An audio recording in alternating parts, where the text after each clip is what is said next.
Hello बच्चों, चलिए प्रश्न को पढ़ते हैं। स्तंभ एक और स्तंभ दो की वस्तुओं का मिलान करें और सही विकल्प का चुनाव करें।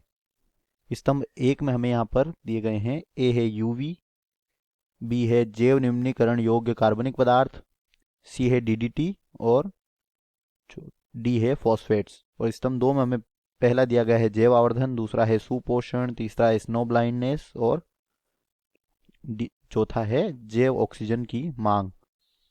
तो हमें यहाँ पर सही विकल्प का चयन करना है।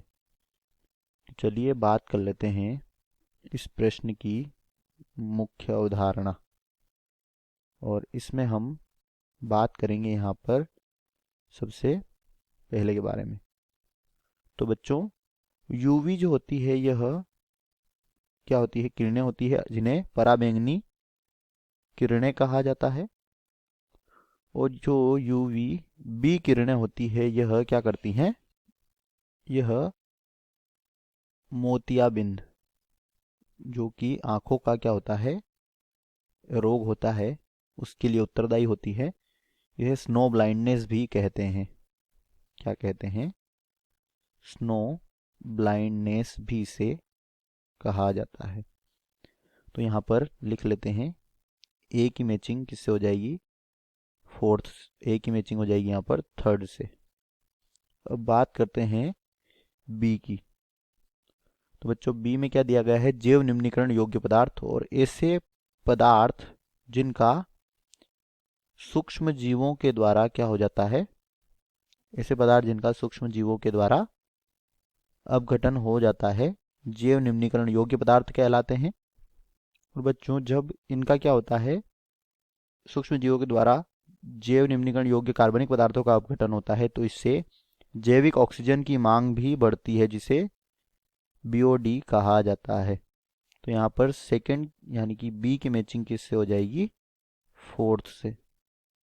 अब हम बात करते हैं सी, जो कि क्या दिया गया है? डीडीटी। और बच्चों, डीडीटी जो होता है यह क्या होता है?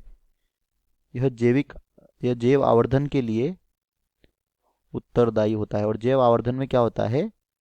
जो पदार्थ होते हैं इनकी मात्रा खाद्य श्रृंखला में, सांद्रता जो है उनकी बढ़ती जाती है। यानी कि इनका क्या होता है, यह आगे की ओर प्रवाहित होते हैं और इनका जैव आवर्धन होता है। तो सी की मैचिंग फर्स्ट से हो जाएगी। और डी है यहाँ पर क्या दिया गया है? फॉस्फेट्स। तो बच्चों, जो नाइट्रोजन और फॉस्फोरस होते हैं, जब इनकी मात्रा क्या होती है, जल में बढ़ती है, जल में जब यह अधिक मात्रा में होते हैं, तो इसके कारण क्या होता है, जो जल है उसमें सुपोषण होता है, जिसे यूट्रोफिकेशन कहते हैं। तो यहाँ पर डी की मैचिंग किससे हो जाएगी? सेकेंड से।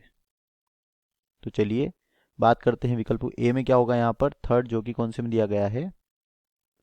यह दिया गया है विकल्प दो में, तीन में और चार में। पहले में दूसरा है तो गलत हो गया। अब बी में फोर्थ, बी में फोर्थ कौन सी विकल्प? बी में सेकंड दिया गया है, बी भी गलत हो गया। बी में फोर्थ दिया गया, यह हो सकता है। और बी में फर्स्ट, यह भी गलत हो गया। सी में फर्स्ट, सी में फर्स्ट इसमें दिया गया है और डी में सेकंड। तो यहाँ पर दिए गए प्रश्न का सही उत्तर है विकल्प सी। आशा करते हैं आपको समझ आया होगा। धन्यवाद।